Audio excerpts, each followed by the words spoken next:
Hi everyone, I'm David White. This is Healthcare Like a Boss. In the spirit of nothing ventured, nothing gained, but also in the spirit of things are not always what they seem. Try this little prescription drug hack the next time you have a prescription to be filled, if you have some type of prescription drug benefit plan. Whether it's a part of your insurance plan or some type of independent program, whatever the case may be, try this little hack. 4 simple steps. Step 1, have the prescription filled. Easy enough. Time to move to step 2. Step 2, determine the amount of your copay. Then step 3, once you have determined the amount of your copay, ask this question. Ask, what would this medication cost me if I paid for it out of my pocket rather than using my insurance? And then step 4, get the answer to that question and pay the lesser amount. So it seems a little counterintuitive, doesn't it?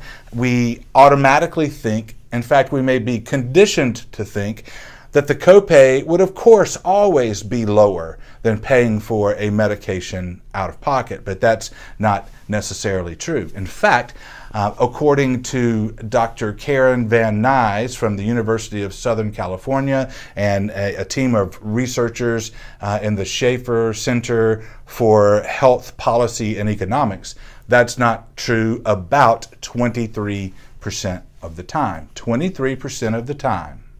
The copay is more, the amount of the copay is more than the medication actually costs if you pay for it out of your pocket.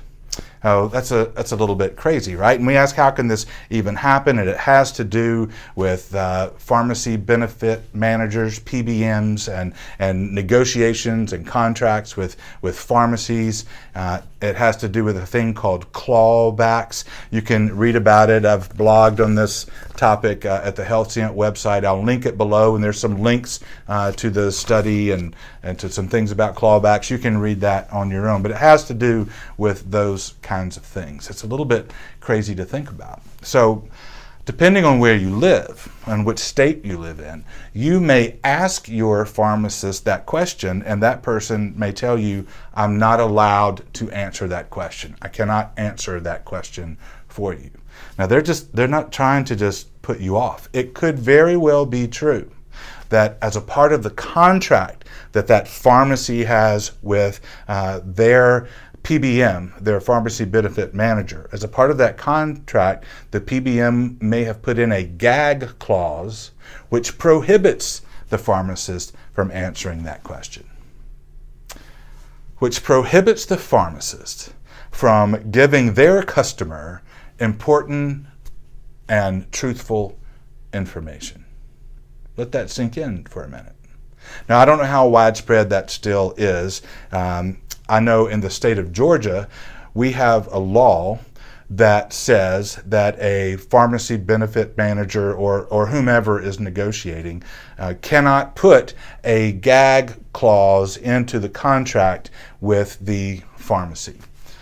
We have a law on the books that will not allow a gag clause to be put into a contract. We have to have a law on the books which says that a pharmacist cannot be prohibited from telling their customer the truth and giving them full information. That's a little messed up. Let that sink in a bit. Again, I'll link this article below, but just try the hack and have a little fun with it. I don't know if it works 23% of the time. I don't take medication, not very much anyway, unless I just have to. That's just my personal choice. I can say that I have tried it, and on more than one occasion have found it to be true that my out-of-pocket expense was less than my copay. So give it a whirl. I mean, it's $7, right? $7.67 on average, and it's $7.67, and that ain't nothing, right? But it's the spirit of that thing that we as healthcare consumers need to need to really keep in mind things are not always what they seem.